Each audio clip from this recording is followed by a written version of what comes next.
Hello everyone, I hope you are doing great. आज हम इस वीडियो में डिस्कस करने वाले हैं यूपी आरओ एआरओ के एग्जाम में पूछे गए विविध यानी कि मिसलिनियस टाइप की क्वेश्चंस का डिस्कशन करने वाले हैं, जो कि 2021 से लेके 2001 तक के बीच में डिस्कशन ये होने वाला है। तो ये जो पेपर है हमारा, तो ये 2021 से हम स्टार्ट कर रहे हैं, जो कि 2021 में आरओ एआरओ का प्री एग्ज़ाम में पूछा गया था। इसके पहले की वीडियो सीरीज़ में हमने सभी जितने भी टॉपिक्स, जितने भी सब्जेक्ट्स के क्वेश्चन पूछे जाते हैं, उनकी अलग से वीडियो सीरीज़ प्रोवाइड कर दी है, जिसमें कि 2021 से 2001 तक के बीच के क्वेश्चंस का डिस्कशन किया गया है। ये हमारा लास्ट पार्ट होगा। इसके बाद हमारे जितने भी प्रीवियस ईयर क्वेश्चंस थे आरओ एआरओ के, सभी कंप्लीट हो जाएंगे। ओके, तो हम मिसलेनियस क्वेश्चंस की तरफ आगे बढ़ते हैं। जो फर्स्ट क्वेश्चन पूछा गया था आरओ एआरओ 2021 के एग्जाम में, headquarters of international potato centre that is CIP is situated in. अंतर्राष्ट्रीय आलू केंद्र CIP का मुख्यालय कहाँ स्थित है? तो ये लीमा यानी कि जो पेरू की राजधानी है, कैपिटल है लीमा, वहाँ पर स्थित है। ओके, तो देखिए, यदि बात करें अंतर्राष्ट्रीय आलू केंद्र का मुख्यालय, तो ये पेरू की राजधानी लीमा में स्थित है। बट अगर राष्ट्रीय की बात करें, मतलब हमारा जो नेशनल जो पोटैटो रिसर्च सेंटर है, वो हिमाचल प्रदेश के कुफरी शिमला में स्थित है। ध्यान में रखना है, अंतर्राष्ट्रीय वाला पेरू यानी कि पेरू की राजधानी लीमा में स्थित है, और राष्ट्रीय आलू अनुसंधान केंद्र हिमाचल प्रदेश के कुफरी यानी कि शिमला में स्थित है। यदि बात करें अंतर्राष्ट्रीय चावल अनुसंधान संस्थान की, तो दक्षिण एशियाई क्षेत्रीय सेंटर उत्तर प्रदेश के वाराणसी जिले में स्थित है। तो आपको तीन चीज़ें ध्यान में रखनी है। अंतर्राष्ट्रीय आलू केंद्र का मुख्यालय पेरू की राजधानी लीमा में, राष्ट्रीय आलू अनुसंधान केंद्र हिमाचल प्रदेश के कुफरी शिमला में, और यदि बात करें अंतर्राष्ट्रीय चावल अनुसंधान संस्थान, तो ये वाराणसी में स्थित है। ठीक है, चलिए नेक्स्ट क्वेश्चन की बात करते हैं। Which of the following schemes are related to the skill development? निम्न में से कौन सी योजना कौशल विकास से संबंधित है? तो देखिए, स्ट्राइड है, स्ट्राइव है, संकल्प है और श्रेयस है। तो इस तरीके के हमारे ये जो ऑप्शंस दिए हैं, तो इसका करेक्ट एक्सप्लेनेशन हम देख लेते हैं। तो देखिए, यहाँ पे जो स्ट्राइव, संकल्प और श्रेयस कौशल विकास से संबंधित योजनाएं हैं, जबकि विश्वविद्यालय आयोग जो होता है यानी कि UGC की स्ट्राइड जो स्कीम है, इस योजना का उद्देश्य देश में युवाओं को रिसर्च यानी कि अनुसंधान की संस्कृति को बढ़ावा देना है। और स्ट्राइव की बात करें तो ये स्किल स्ट्रेंथनिंग है फॉर इंडस्ट्रियल वैल्यू एनहांसमेंट। ये विश्व बैंक यानी कि वर्ल्ड बैंक के सहयोग से प्राप्त की गई उस टाइम की योजना थी। तो आपको इस क्वेश्चन पे ज़्यादा ध्यान नहीं देना है, बस आपको इसका करेक्ट आंसर देख लेना है, जो कि होगा, बता देती हूँ मैं, जो ये स्ट्राइव होगा, ठीक है, संकल्प होगा और श्रेयस होगा। ओके, तो ये चीज़ आपको ध्यान में रख लेनी है कि ऑप्शन नंबर C आपका करेक्ट हो जाएगा। ओके, तो ये उस टाइम के करंट अफेयर्स के अकॉर्डिंग ये क्वेश्चन पूछा गया था। नेक्स्ट क्वेश्चन देख लेते हैं। तो देखिए, बात करते हैं अगर यहाँ पे क्वेश्चन की, who publishes global climate risk index report. तो वैश्विक जलवायु जोखिम सूचकांक किस संगठन के द्वारा प्रकाशित किया जाता है? तो ये जर्मन वॉच, ठीक है, ऑप्शन नंबर B आपका करेक्ट हो जाएगा। देखिए, जो वैश्विक जलवायु जोखिम सूचकांक है, जर्मन वॉच के द्वारा प्रकाशित किया जाता है। वैश्विक जलवायु जोखिम सूचकांक विश्व के विभिन्न देशों और भूभागों में जलवायु संबंधित मौसमी घटनाओं जैसे कि तूफान, बाढ़, लू, गर्म हवाएं आदि के द्वारा जो भी नुकसान होता है उसका आकलन करता है। वैश्विक जलवायु जोखिम सूचकांक आपको जो रिपोर्ट आती है जर्मन वॉच के द्वारा प्रकाशित की जाती है, तो उसकी जो रैंकिंग होती है या इंडिया का जो प्लेस होता है, उसके अनुसार आपको 2023 की लेटेस्ट रैंकिंग देख लेनी है। नेक्स्ट क्वेश्चन की बात करें, देखिए, RBI के पूर्व गवर्नर बिमल जालान की निम्नलिखित में से कौन सी पुस्तक जुलाई 2021 में प्रकाशित हुई थी?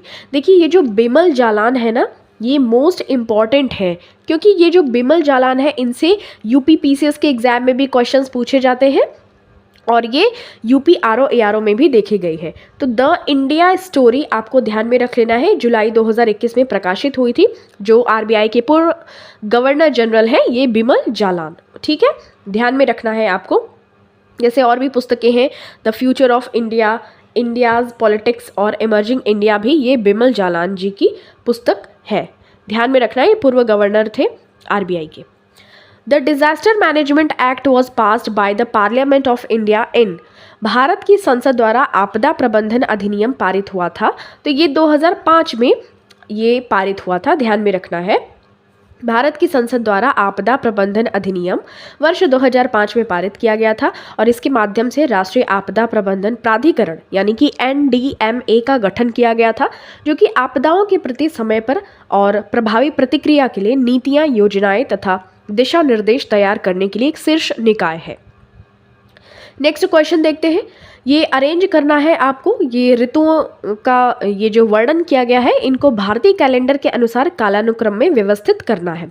ठीक है, तो देखिए जो सबसे पहले यहाँ पे आ जाएगा बसंत ऋतु। ठीक है, यहाँ पे 3 पहले हो जाएगा, फिर उसके बाद ग्रीष्म ऋतु आती है। ओके, तो सबसे पहले 3, फिर 2, उसके बाद आ जाएगा आपका 4, ये रेनी सीजन आता है, फिर उसके बाद शरद। तो इस तरीके से जो आपका ऑप्शन हो जाएगा बी यहाँ पे करेक्ट हो जाएगा। देखिए सबसे पहले हम देखते हैं बसंत ऋतु आती है मार्च वगैरह में, फिर उसके बाद जून में गर्मी आ जाती है, फिर वर्षा आ जाती है जुलाई में, फिर आता है हमारा शरद ऋतु।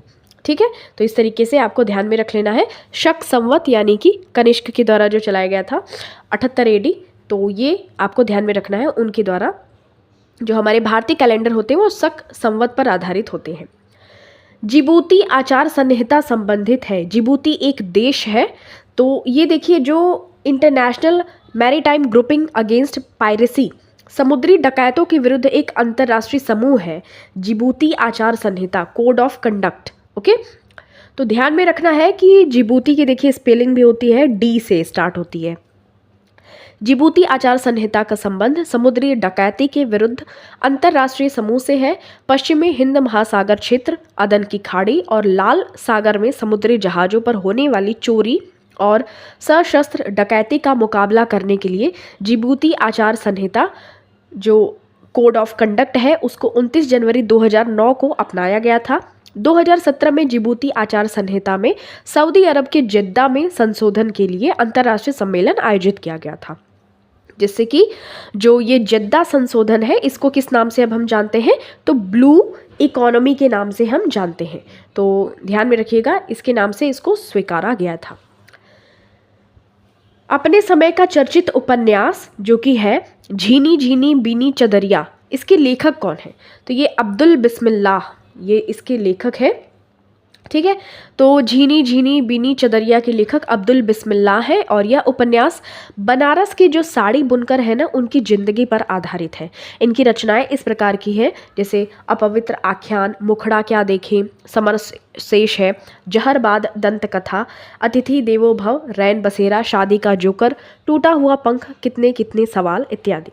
तो आपको बस ये ध्यान में रखना है कि जो झीनी झीनी बीनी बीनी चदरिया, तो इसके जो राइटर हैं इस उपन्यास के तो वो है अब्दुल बिस्मिल्लाह।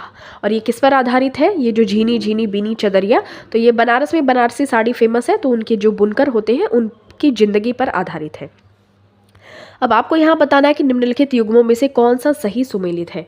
चुकंदर है, शहद है, कपास है, दुग्ध है, और इनके यहाँ पे कूट दिए गए हैं। ठीक है, तो चलिए बात कर लेते हैं फिर। तो चुकंदर में ये तो चीनी पाया ही जाता है, शहद में ग्लूकोज और फ्रक्टोज मात्रा में पाई जाती है, बिल्कुल सही है। कपास में सेल्यूलोज पाया जाता है, दुग्ध में लैक्टोज जो शुगर होती है, लैक्टोज शर्करा ये पाई जाती है। यानी कि ये तो सब सुमेलित है, सब ऑलरेडी मैच्ड है। तो इसका जो करेक्ट आंसर हो जाएगा ऑप्शन नंबर डी ही आपका करेक्ट आंसर हो जाएगा। 1, 2, 3 एंड 4। ठीक है, ये सभी आपस में सुमेलित है। चुकंदर में चीनी पाई जाती है, शहद में ग्लूकोज और फ्रक्टोज होता है, कपास में सेल्यूलोज होता है और दुग्ध में लैक्टोज पाया जाता है। ठीक है, अब चलिए बात करते हैं नेक्स्ट क्वेश्चन की। तो India urban observatory is situated at which one of the following place. तो भारतीय शहरी वेधशाला ऑब्जर्वेटरी निम्नलिखित में से किस स्थान पर स्थित है। तो देखिए ये उस टाइम के क्वेश्चन के अकॉर्डिंग पूछा गया था, क्योंकि ये उस टाइम पे न्यूज़ में रहा था। तो ये कहाँ पे स्थापित है? तो ये नई दिल्ली में स्थापित की गई है और यह वेधशाला शिक्षाविदों, उद्योगों और सरकारों के लिए विश्लेषण के माध्यम से डेटा उपलब्ध कराने में सहयोग करेगा। ठीक है, तो ध्यान में रखना है आपको, नई दिल्ली इसका करेक्ट आंसर हो जाएगा।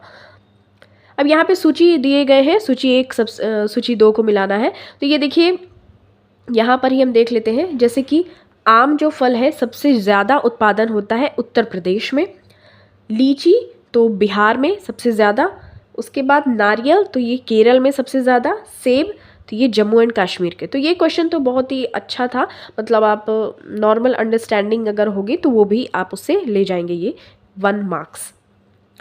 विच one of the following is related to Brent index? तो देखिए जो ब्रेंट इंडेक्स होता है वो किससे संबंधित होता है ये आपको बताना है। तो देखिए जो कच्चे तेल की कीमतें होती है, क्रूड ऑयल प्राइसेस, तो इनसे संबंधित होता है ब्रेंट इंडेक्स। ओके, तो ध्यान में रखना है कि Brent crude sweet light crude oil का एक व्यापारिक एक क्लासिफिकेशन है, वर्गीकरण है, जो दुनिया भर में तेल खरीदने के लिए एक प्रमुख बेंचमार्क के रूप में कार्य करता है और यह उत्तरी सागर से प्राप्त किया जाता है। ठीक है, अब देखिए यहाँ पे आपको बताना है कि इनमें से कौन सा करेक्टली मैच्ड नहीं है। आपको बताना है कि देखिए जैसे भाषा दी गई है और यहाँ पे देश दिए गए हैं। ठीक है, तो चीन में तो देखिए मंदारिन बोली जाती है, बिल्कुल सही है। डेनिश तो वहाँ के लोग कहे जाते हैं। ठीक है, और वहाँ की भाषा भी, तो देखिए डेनिश है ये डेनमार्क में बोली जाती है, डच ये नीदरलैंड में बोली जाती है, मंदारिन ये चीन में बोली जाती है, पर थाईलैंड में थाई भाषा बोली जाती है। बहासा जो है ना ये इंडोनेशिया की आधिकारिक भाषा है। तो ध्यान में रखना है कि थाईलैंड जो है इसकी भाषा का नाम है थाई, न कि बहासा। बहासा कहाँ की भाषा है? इंडोनेशिया की भाषा है, ध्यान में रखना है। ऑप्शन में बहासा दिया हुआ था, इस वजह से वो गलत हो गया। अब ये देखिए बताना है आपको दाविंची और वर्टिसेस, तो ये नासा द्वारा घोषित किए गए मिशन है। ये किससे संबंधित है? तो ये शुक्र के मिशन है, ये अभी भी पॉपुलर है, ध्यान में रखना है। दाविंची और वर्टिसेस वेरिटस। ओके, तो ये शुक्र ग्रह से संबंधित है ये मिशन। और नासा का full form national aeronautics and space administration, ये संयुक्त राज्य अमेरिका की एक स्वतंत्र संस्था है जो छोड़े गए उपग्रह की सहायता से अंतरिक्ष एवं ग्रहों पर खोज और अनुसंधान का कार्य करती है। और इसका जो हेडक्वार्टर है वो वाशिंगटन डीसी में है और इसकी स्थापना 29 जुलाई 1958 को की गई थी, ध्यान में रखना है। मिताली एक्सप्रेस है, ये किसके किसके बीच, कौन से सिटीज़ के बीच में रन करेगी?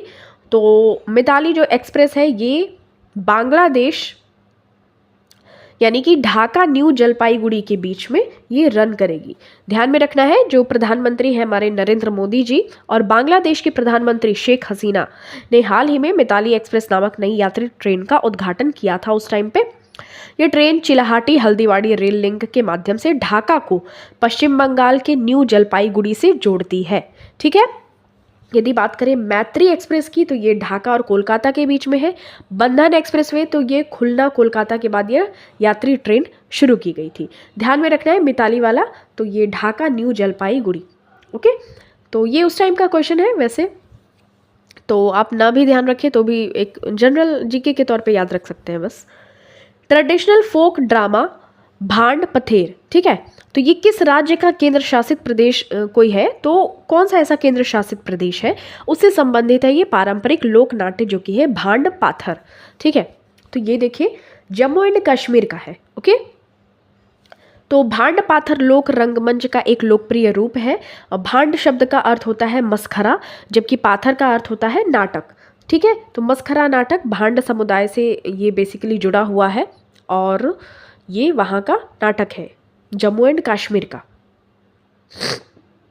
नेक्स्ट क्वेश्चन देखिए, which of the following is not correctly matched? आपको इसमें से बताना है कौन सा सही सुमेलित नहीं है। तो प्राथमिक जो ऊर्जा होती है ये ज्वारी शक्ति है, तो ये नहीं है।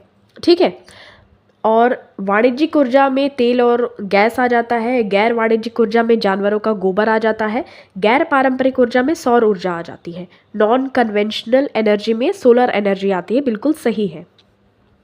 देखिए, जो प्राथमिक ऊर्जा है इसके अंतर्गत ऐसी ऊर्जा को शामिल किया जाता है जो प्राकृतिक रूप से मौजूद हो और उसे मानव द्वारा दूसरे रूप में संशोधित नहीं किया जा सकता है, जैसे कि पवन ऊर्जा, सौर ऊर्जा, ज्वारीय ऊर्जा। तो ये सब नवीकरणीय संसाधन के रूप में प्राथमिक ऊर्जा के अंतर्गत आते हैं।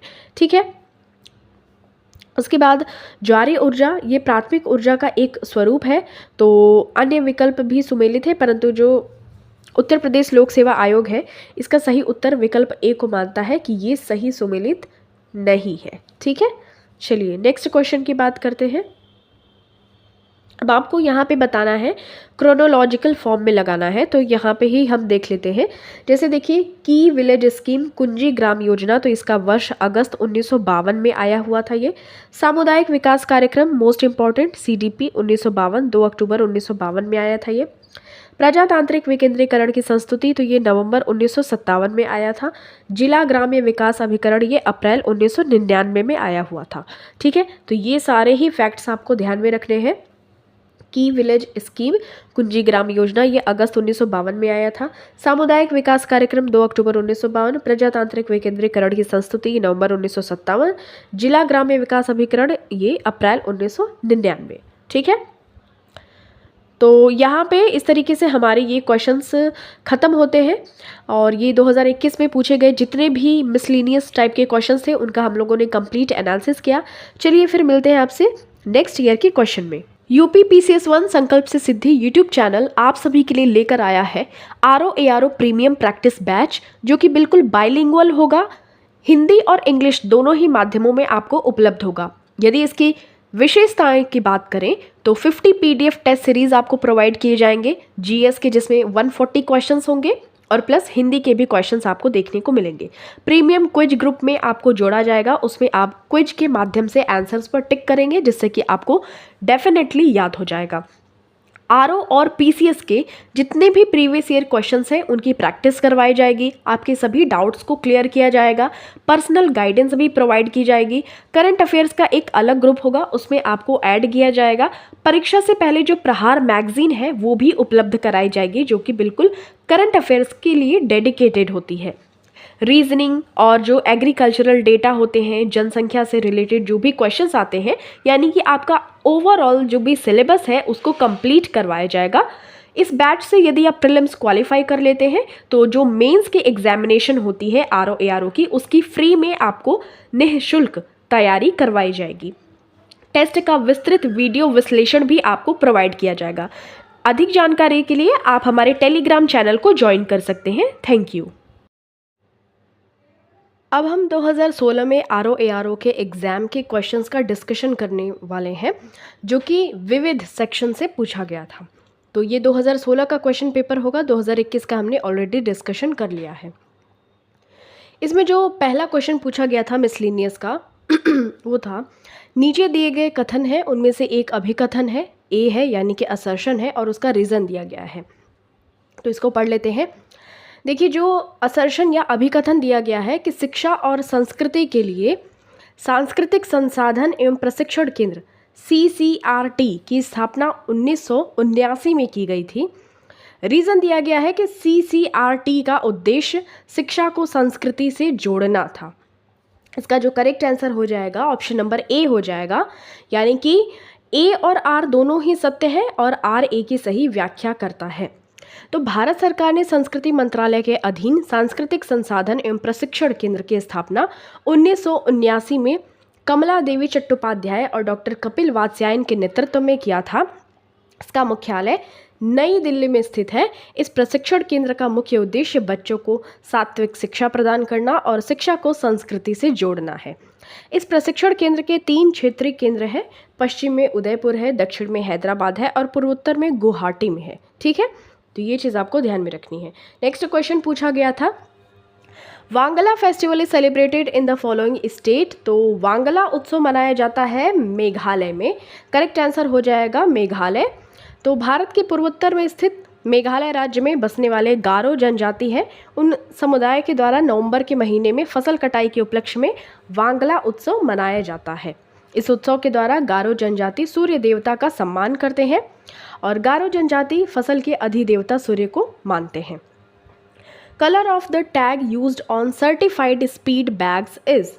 तो प्रमाणित बीज के थैलों पर प्रयोग किए जाने वाले टैग का रंग क्या होता है? तो ये नीला रंग होता है। ठीक है, ध्यान में रखना है कि कृषकों को फसल उत्पादन के लिए बेचे जाने वाले बीज प्रमाणित बीज होते हैं और इसका उत्पादन आधारी बीज से बीज प्रमाणीकरण संस्था की देखरेख में मानकों के अनुरूप होता है और इन प्रमाणित बीजों के टैग का रंग नीला होता है, ध्यान में रखना है। Which of the following is a social objective of business. तो व्यवसाय का सामाजिक उद्देश्य क्या है?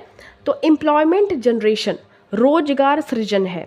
तो व्यवसाय का सामाजिक उद्देश्य रोजगार सृजन करना है। वास्तव में एक जिम्मेदार नागरिक के रूप में एक व्यवसायी से यह आशा की जाती है कि जिन लोगों के साथ वह लेन देन करता है उन सभी को वो समान अवसर प्रदान करे। तो इस तरीके से व्यवसाय का सामाजिक उद्देश्य होता है एम्प्लॉयमेंट जनरेशन, यानी कि रोजगार का सृजन। अंतर्राष्ट्रीय मातृभाषा दिवस मनाया जाता है। तो ये देखिए 21 फरवरी को मनाया जाता है अंतर्राष्ट्रीय मातृभाषा दिवस। ठीक है, 25 जनवरी को मतदाता दिवस मनाते हैं, 20 मार्च को विश्व गौरैया दिवस, 22 दिसंबर को राष्ट्रीय गणित दिवस के रूप में मनाया जाता है। उसके बाद यदि बात करें नेक्स्ट क्वेश्चन की, तो भारतीय राष्ट्रीय कैलेंडर का प्रथम महीना कौन सा है? तो प्रथम महीना चैत्र होता है, चैत्र। ठीक है, तो ऑप्शन नंबर डी आपका करेक्ट हो जाएगा, चैत्र यानी कि मार्च अप्रैल। ठीक है, चैत्र के बाद आते हैं बैसाख, ज्येष्ठ, आषाढ़, श्रावण, भाद्रपद, आश्विन, कार्तिक, माघशीर्ष, पौष, माघ और फाल्गुन। नवरात्रि को सरस्वती पूजा के रूप में निम्न राज्य में मनाया जाता है। तो इसका देखिए स्टार मार्किंग है, यानी कि जो केरल, तमिलनाडु, तेलंगाना, कर्नाटक सभी राज्यों में हम नवरात्रि को सरस्वती पूजा की तरह मनाते हैं। बट यहाँ पे ऑप्शंस सभी अलग अलग हैं, तो किसी एक को टिक नहीं कर सकते थे, इसलिए यहाँ पे स्टार मार्किंग है। लेकिन जो उत्तर प्रदेश लोक सेवा आयोग है उन्होंने इसका आंसर ए माना है, यानी कि केरल में। तो नवरात्रि को सरस्वती पूजा के उपलक्ष्य के रूप में मनाया जाता है केरल में। ठीक है, वैसे तो माँ दुर्गा की पूजा होती है, बट केरल में इसको सरस्वती पूजा के रूप में मनाया जाता है। भारतीय संस्कृति पोर्टल के संदर्भ में निम्नलिखित में से कौन सा कथन सही है? तो it has been developed by a team from IIT Roorkee. तो इसे IIT रुड़की की टीम के द्वारा विकसित किया गया है। यह सरकार का पहला अधिकृत पोर्टल है जहां संस्कृति मंत्रालय के विभिन्न संगठनों के ज्ञान और सांस्कृतिक संसाधनों को सार्वजनिक डोमेन में एक प्लेटफॉर्म पे उपलब्ध कराया जाता है। तो केवल 2 सही है। कैसे? देखिए, जो भारतीय संस्कृति पोर्टल IIT मुंबई के द्वारा विकसित किया गया था, भारतीय संस्कृति पोर्टल, और यह सरकार का पहला अधिकृत पोर्टल है जहां संस्कृति मंत्रालय के विभिन्न संगठनों के ज्ञान और सांस्कृतिक संसाधनों को सार्वजनिक डोमेनों में एक प्लेटफॉर्म के रूप में उपलब्ध कराया गया है। यदि बात करें कि इसे IIT रुड़की नहीं, IIT मुंबई के द्वारा इसको विकसित किया गया था या डेवलप किया गया था, इसलिए ऑप्शन नंबर 1 गलत हो जाएगा, ऑप्शन नंबर 2 आपका सही आंसर हो जाएगा। ठीक है, नेक्स्ट क्वेश्चन की बात करते हैं। ओके, तो यहाँ पे हमारे विविध के क्वेश्चंस यहाँ पे कंप्लीट हो जाते हैं 2016 के। चलिए नेक्स्ट ईयर के क्वेश्चन का डिस्कशन कर लेते हैं। अब हम यहाँ पे 2017 के RO के प्री में पूछा गया ये एक ही क्वेश्चन मात्र पूछा गया था, 140 नंबर आप देख भी पा रहे होंगे, विविध का ये क्वेश्चन है। तो यही क्वेश्चन है, हम इसका डिस्कशन कर लेते हैं, फिर हम नेक्स्ट ईयर के क्वेश्चन पे चलेंगे। तो ये संस्थान दिए गए थे और उनका स्थान दिया गया था, इसको सही सुमेलित करके बताना था। तो देखिए, भारतीय सब्जी अनुसंधान संस्थान ये वाराणसी में स्थित है। ठीक है, ये बिल्कुल करेक्ट है। केंद्रीय उपोषण अनुसंधान संस्थान ये श्रीनगर में है, ये गलत है। ठीक है, क्योंकि ये लखनऊ में है। कहाँ पे है? लखनऊ में। ओके, तो यदि बात करें केंद्रीय उपोषण अनुसंधान संस्थान, यही सही सुमेलित नहीं है, ये श्रीनगर नहीं होगा, यहाँ लखनऊ होगा। भारतीय गन्ना अनुसंधान संस्थान ये लखनऊ, भारतीय दलहन अनुसंधान संस्थान पल्सेस वाला ये कानपुर में है। तो इसको यहाँ पे भी इसका हम लोग कंप्लीट एनालिसिस देख लेते हैं।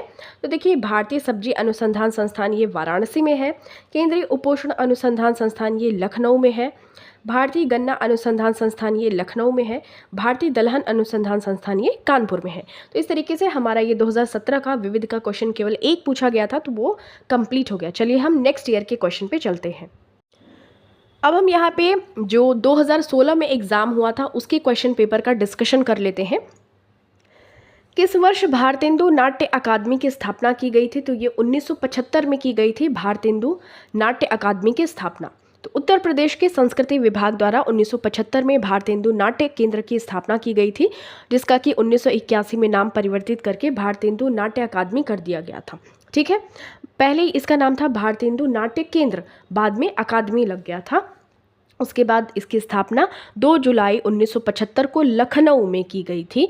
और किसके द्वारा? तो उत्तर प्रदेश सरकार के सांस्कृतिक मंत्रालय के द्वारा। नाट्य विधा में विधिवत प्रशिक्षण कार्य 5 अप्रैल 1976 से शुरू हुआ था।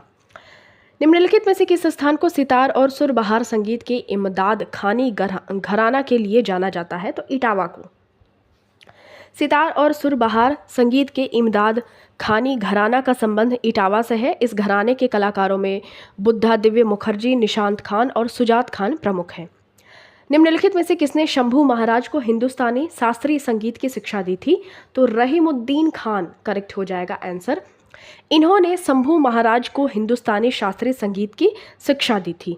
ठीक है, तो शंभू महाराज कौन है? लखनऊ घराने के एक कथक नृत्य के डांसर हैं और कलाकार हैं। शंभू महाराज को नृत्य के क्षेत्र में उत्कृष्ट योगदान के लिए उन्हें नृत्य सम्राट की उपाधि भी दी गई है। 1967 में संगीत नाटक अकादमी के फेलोशिप द्वारा और 1956 में पद्मश्री से सम्मानित भी किया गया है। कथक के फेमस डांसर हैं लखनऊ घराने से शंभू महाराज जी। तो नेक्स्ट क्वेश्चन देखिए, निम्नलिखित में से कौन परमवीर चक्र विजेता नहीं है? तो नीरज कुमार सिंह ये परमवीर चक्र विजेता नहीं है। बाकी संजय कुमार, मनोज कुमार पांडे, योगेंद्र सिंह यादव, इन सभी लोगों को परमवीर चक्र, जो कि भारत का सर्वोच्च सैन्य सम्मान है, ये दिया गया है। 1999 में मनोज कुमार पांडे, संजय कुमार और योगेंद्र सिंह यादव को प्रदान किया गया था। बाकी देखिए नीरज कुमार सिंह को नहीं दिया गया है। ठीक है, नेक्स्ट क्वेश्चन। अब देखिए राष्ट्रीय पर्यावरण अनुसंधान संस्थान अभियांत्रिकी, ये इसको शॉर्ट फॉर्म में नीरी कहते हैं, सूची से मिलान करना है तो ये नागपुर में है। ठीक है, उसके बाद आलू वाला जो है ये कुफरी में है। ठीक है, अभी हमने इसका डिस्कशन भी किया था, 2021 में आया हुआ था ये क्वेश्चन। देखिए जो नीरी है यानी कि राष्ट्रीय पर्यावरण अभियांत्रिकी अनुसंधान संस्थान, ये नागपुर में है। केंद्रीय खाद्य प्रौद्योगिकी अनुसंधान संस्थान तो ये मैसूर में है। केंद्रीय आलू अनुसंधान संस्थान ये शिमला कुफरी में है। केंद्रीय तंबाकू अनुसंधान संस्थान ये राजमुंदरी में है। ठीक है, तो इस तरीके से आपको ऑप्शंस मिला लेने हैं। निम्नलिखित में से किसने पॉलिटिक्स इन इंडिया पुस्तक लिखी है? तो ये रजनी कोठारी ने लिखी है पॉलिटिक्स इन इंडिया। 1963 में विकासशील सामाजिक अध्ययन पीठ और 1980 में लोकायन नामक संस्थान की स्थापना इन्होंने की थी। रजनी कोठारी राजनीति विज्ञान और लेखक रहे हैं। इनकी पहली पुस्तक थी पॉलिटिक्स इन इंडिया। ओके, तो भारतीय राजनीति को समझने के लिए एक तर्कपूर्ण मॉडल पेश करती है इनकी यह पुस्तक। अब देखिए इसमें से बताना कि कौन सा सही रूप से सुमेलित नहीं है। तो देखिए जो बात करते हैं अमजद अली खान, तो ये पखावज नहीं होगा, ये पखावज से संबंधित नहीं है। देखिए विलायत खान ये सितार से संबंधित है। अल्लाह रखा ये तबला बजाते हैं। हरि प्रसाद चौरसिया ये बांसुरी वादक हैं, बहुत ही फेमस। बट ये जो अमजद अली खान है ना, ये पखावज नहीं बल्कि ये किससे संबंधित रखते हैं? ये सरोद वादक हैं, सरोद बजाया जाता है उसके वादक हैं अमजद अली खान।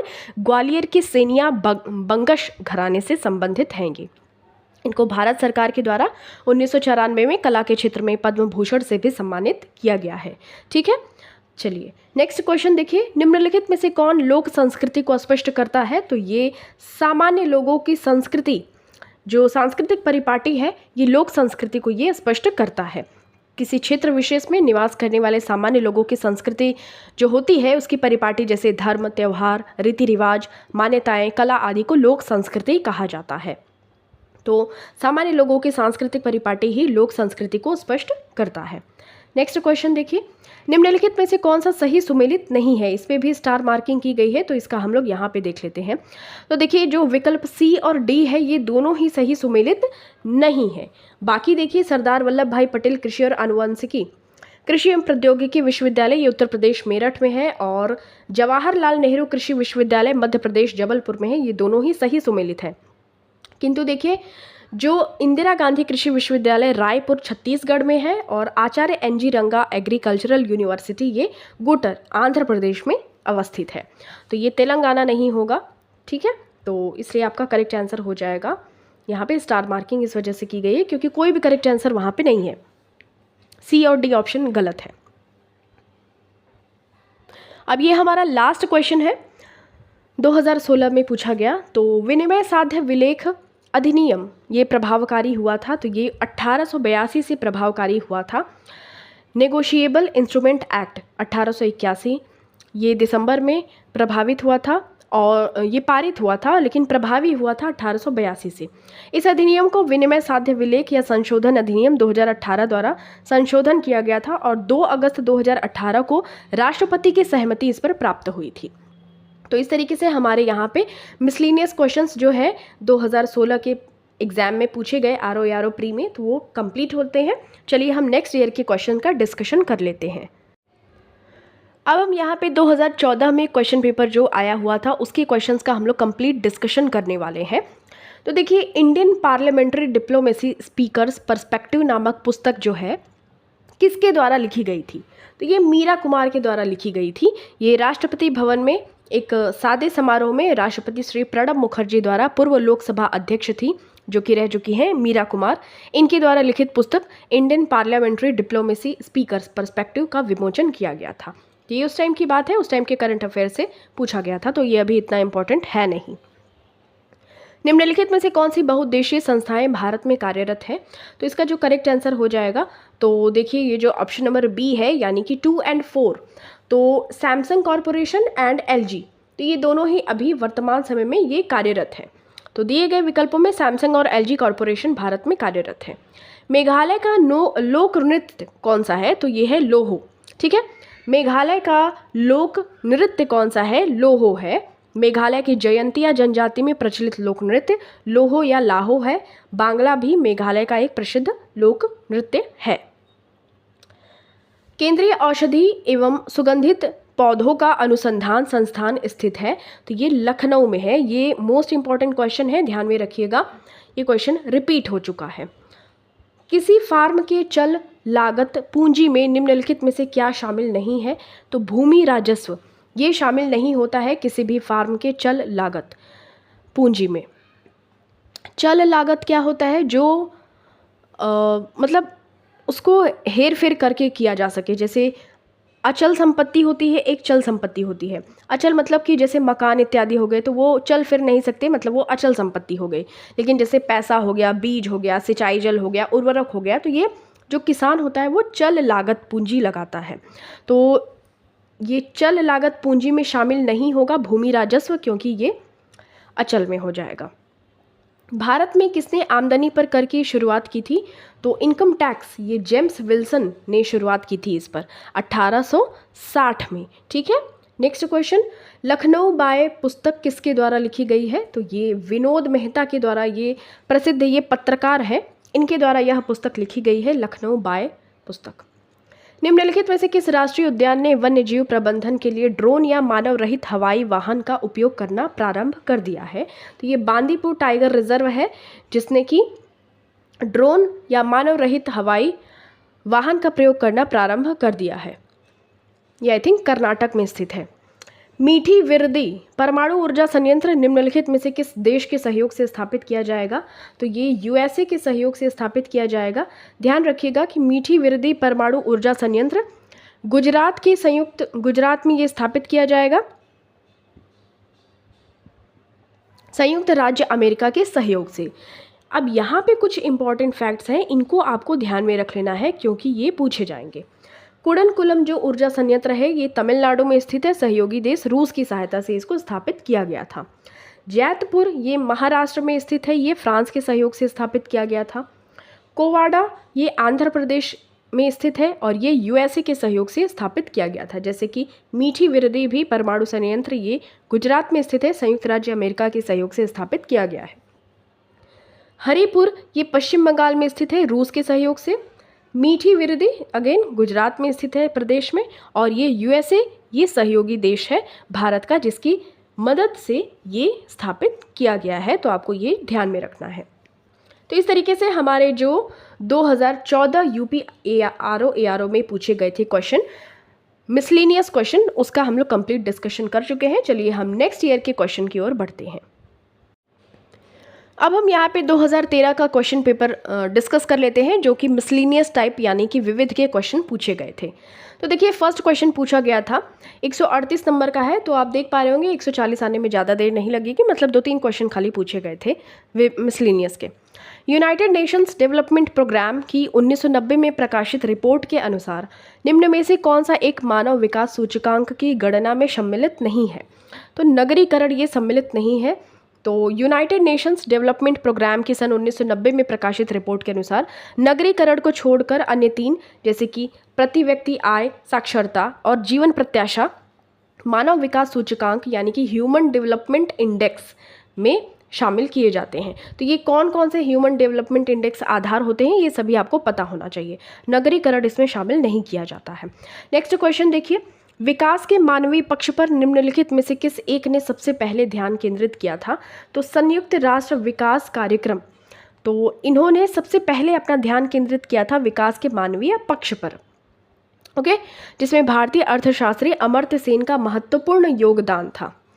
कुरियर सेवा, ये लास्ट क्वेश्चन है, देखिए कुरियर सेवा से प्रतिस्पर्धा के लिए भारतीय डाक विभाग ने द्रुत डाक सेवा के प्रारंभ का ये जो डिसीजन है ये कब लिया था? तो 1986 में, ठीक है। तो भारतीय डाक सेवा ने द्रुत डाक सेवा का आरंभ 1 अगस्त 1986 को किया था।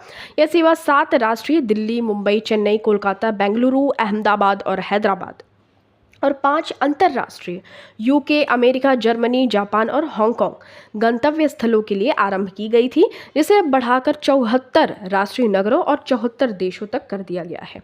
तो द्रुत डाक सेवा ये 1986 की देन है। ये किस प्रतिस्पर्धा से प्रेरित थी? तो कुरियर सेवा जो जल्दी फास्ट फॉरवर्ड हो जाती है उससे ही प्रेरित होकर थी। तो इस तरीके से हमारे यहाँ पे कंप्लीट हो जाते हैं 2013 में जो प्री में पूछा गया था यूपी आरओ एआरओ में मिसलिनियस क्वेश्चन। चलिए हम नेक्स्ट ईयर के क्वेश्चन का डिस्कशन कर लेते हैं। अब हम यहाँ पे 2010 में पूछे गए क्वेश्चन पेपर का डिस्कशन करने वाले हैं, जो कि मिसलिनियस टाइप के क्वेश्चंस पूछे गए थे। तो देखिए ये मोस्ट इंपॉर्टेंट क्वेश्चन भी कह लीजिए और फेवरेट क्वेश्चन भी कह लीजिए यूपीपीएससी आयोग का। तो भारतीय दलहन अनुसंधान संस्थान, इंडियन पल्सेस रिसर्च ऑर्गेनाइजेशन, तो ये कहाँ पे स्थित है? कानपुर में स्थित है, करेक्ट आंसर हो जाएगा।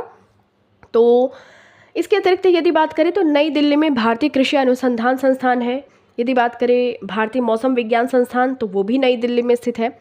अखिल भारतीय आयुर्विज्ञान संस्थान, केंद्रीय औषधि अनुसंधान संस्थान और केंद्रीय वनस्पति अनुसंधान संस्थान ये लखनऊ में स्थित है, ठीक है। समस्त विश्व में 17 नवंबर को विश्व COPD दिवस के रूप में मनाया जाता है। तो ये COPD का पूर्ण रूप क्या होता है?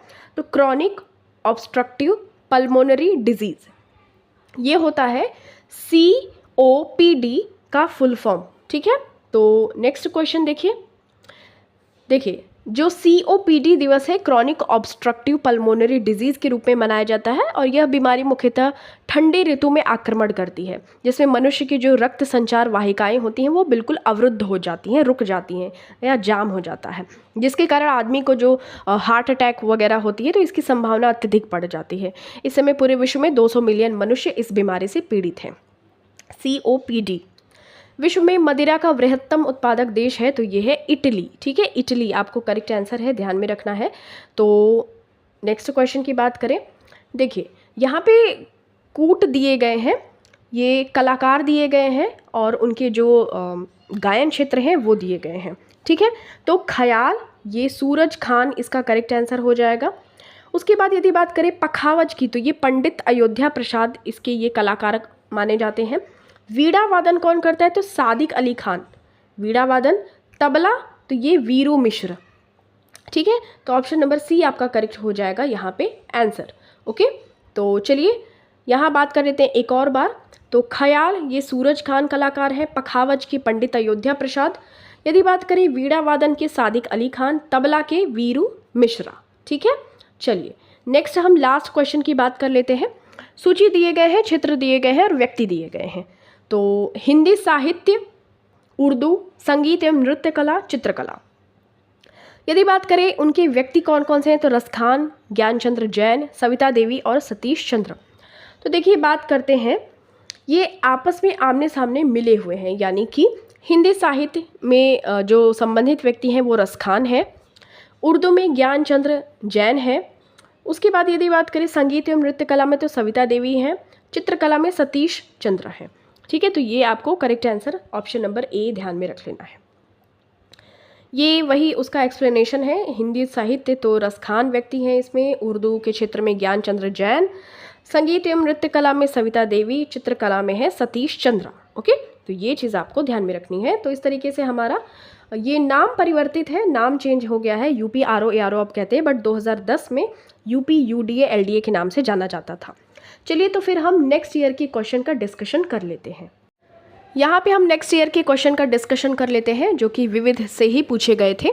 तो देखिए क्वेश्चन है कि संयुक्त राष्ट्र महासभा यूएनजीए ने निम्नलिखित में से किस वर्ष को अंतर्राष्ट्रीय चावल वर्ष IYR घोषित किया था। तो ये 2004 को घोषित किया था। तो ये उस टाइम का करंट अफेयर से रिलेटेड है, ध्यान नहीं रखना। जब भारत को विदेशी बैंकों में सोना रखना पड़ा तो उस समय भारत का प्रधानमंत्री कौन था। तो ये चंद्रशेखर थे।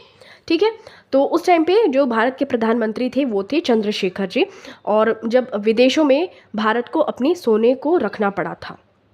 ये लास्ट क्वेश्चन है हमारा, तो चलिए बात कर लेते हैं। इसकी ऐतिहासिक स्थल है और इसके राज्य दिए गए हैं। तो भीमबेटका, शोर टेम्पल, हम्पी और मानस।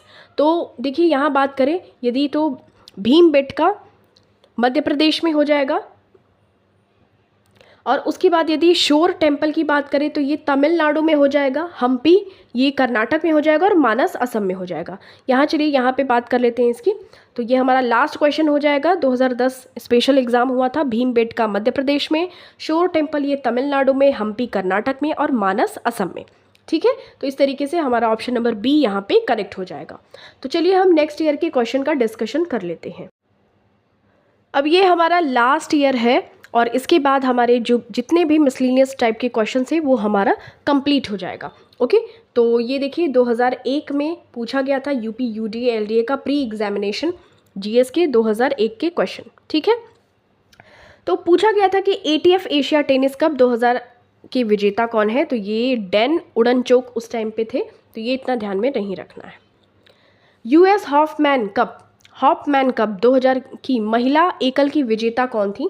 तो ये मार्टिना हिंगिस थी। तो ये ध्यान में रखना है कि उस टाइम के जो भी क्वेश्चंस हैं करंट अफेयर्स के, तो उसको ज़्यादा ध्यान में नहीं रखना है। कबीर एवं धर्मदास के मध्य संवादों के संकलन का शीर्षक क्या है। तो अमर मूल है। ध्यान में रखना है, कबीर एवं धर्मदास के मध्य दार्शनिक संवादों एवं तर्क वितर्क का जो संकलन है वो अमर मूल के नाम से जाना जाता है। शेष तीनों जो भी हैं, साखी, सबद, रामायणी, ये कबीर की रचनाएं हैं। ठीक है, ध्यान में रखिएगा। नेक्स्ट क्वेश्चन देखिए, विश्व का प्रथम तैरता हुआ नाभिकीय विद्युत संयंत्र निर्माणाधीन। तो ये उस टाइम का क्वेश्चन है, रूस में था। तो ये इतना इंपॉर्टेंट नहीं है क्योंकि ये 2001 का है। ठीक है, ये इंपॉर्टेंट है। इंग्लिश चैनल को पार करने वाली प्रथम भारतीय महिला श्रीमती आरती साहा थी। शरीर के नीचे अंगों में लकवा ग्रस्त विश्व की प्रथम महिला कौन सी थी जो उसी चैनल यानी कि इंग्लिश चैनल को पार की थी। तो CN जानकी थी। ठीक है, नेक्स्ट क्वेश्चन देखिए, ये पुस्तकें हैं, आपको सुमेलित करना है। प्राइस ऑफ पार्टीशन, आनंद मठ, इंडिया 2020, पैथोलॉजी ऑफ करप्शन। तो देखिए यदि बात करें प्राइस ऑफ पार्टीशन के जो रचयिता हैं वो हो जाएंगे रफीक जकारिया। ठीक है, आनंद मठ तो बंकिम चंद्र चैटर्जी हो जाएंगे। उसके बाद जो इंडिया 2020 ये अबुल कलाम हो जाएंगे इसके लेखक। पैथोलॉजी ऑफ करप्शन तो ये बचे SS गिल। तो इसका जो करेक्ट आंसर हो जाएगा ऑप्शन नंबर C यहाँ पे करेक्ट हो जाएगा। ठीक है, तो price of partition Rafiq Zakaria, Anand Math Bankim Chandra Chatterjee, India 2020 Abul Kalam, pathology of corruption SS Gill की पुस्तक है। किसकी स्मृति में 28 फरवरी को प्रत्येक वर्ष राष्ट्रीय विज्ञान दिवस के रूप में मनाया जाता है। तो रमन प्रभाव दिवस, यानी कि जो इसके आविष्कारक थे चंद्रशेखर वेंकट रमन, इनका जन्म दिवस था 28 फरवरी को। इस वजह से हम प्रत्येक वर्ष को राष्ट्रीय विज्ञान दिवस के रूप में मनाते हैं। इन्होंने रमन इफेक्ट दिया था। ठीक है, सर CV रमन। दी प्राउडेस्ट डे नामक पुस्तक की कहानी का संबंध किससे है। तो ये है भारत की स्वतंत्रता से। ठीक है, तो दी प्राउडेस्ट डे पुस्तक के लेखक हैं एंथोनी रीड और डेविड फिशर।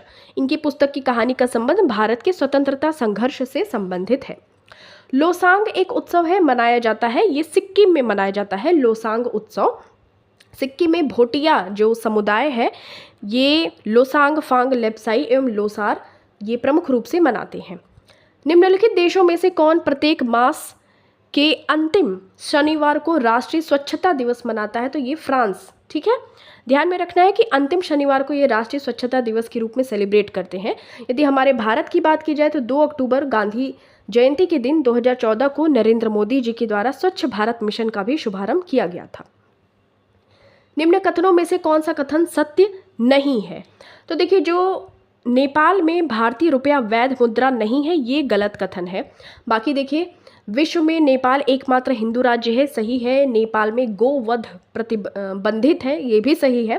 नेपाल नरेश उन 3 अति विशिष्ट व्यक्तियों में से हैं जिन्हें रामेश्वरम मंदिर के गर्भगृह में प्रवेश करने की अनुमति है, ये भी सही है। बट वहाँ पे जो भारतीय रुपया है ये वैध है, वैलिड है, ना कि इनवैलिड है, इसलिए आपका जो ऑप्शन नंबर सी है वो करेक्ट हो जाएगा।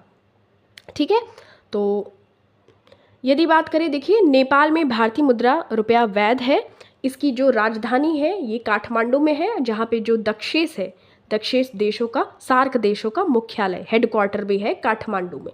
ठीक है, नेपाल कहाँ पे है? तो नेपाल हिमालय पर्वतीय क्षेत्र में बसा स्थलीय सीमाओं वाला देश है। इसके उत्तर में तिब्बत, पूर्व में सिक्किम और पश्चिम में उत्तर प्रदेश भारत है। नेपाल में पुराने राजतंत्र की समाप्ति के बाद लोकतांत्रिक सरकार की स्थापना हुई है। तो यही चीज़ आपको ध्यान में रखनी है कि रामेश्वरम मंदिर के गर्भगृह में प्रवेश करने की अनुमति है जो नेपाल के नरेश हैं। ठीक है, तो ये 2 क्वेश्चन हमारे और रह गए हैं। इसके बाद ये हमारा वीडियो एंड हो जाएगा यहाँ पे, और यहाँ पे आपके मिसलिनियस टाइप के क्वेश्चंस भी कंप्लीट हो जाएंगे। तो देखिए, बात करते हैं 149 नंबर क्वेश्चन की। निम्न में से सबसे प्राचीन वाद्य यंत्र कौन सी है? तो ये देखिए, वीणा। वीणा सरस्वती माता की वीणा जो है वो सबसे प्राचीन वाद्य यंत्र है। नागवंशी शासक उदयन जो थे, जिन्होंने पाटलिपुत्र की स्थापना की थी, गुप्त शासक समुद्रगुप्त का वीणा वादक के रूप में उल्लेख बहुत ही ऐतिहासिक साक्ष्यों में आया है। इस आधार पर हम वीणा को ही प्राचीनतम वाद्य यंत्र कह सकते हैं। अब ये हमारा लास्ट क्वेश्चन है। निम्न में से कौन सी एकेडमी भारत में नृत्य, नाटक तथा संगीत के विकास को प्रोत्साहन देने के लिए उत्तरदायी है? तो ये संगीत अकादमी है जो कि क्या करती है कि भारत में नृत्य, नाटक तथा संगीत के विकास को प्रोत्साहित करती है। तो जो इसकी स्थापना की गई थी वो की गई थी 5 अगस्त 1954 में, और इसका उद्देश्य था कि राज्यों और स्वैच्छिक संस्थाओं के सहयोग से प्रदर्शन कलाओं को बढ़ावा देना, और यह संगीत, नृत्य और अभिनय पर भारतीय भाषाओं और अंग्रेजी पुस्तकों के प्रकाशन के लिए सहायता देती है।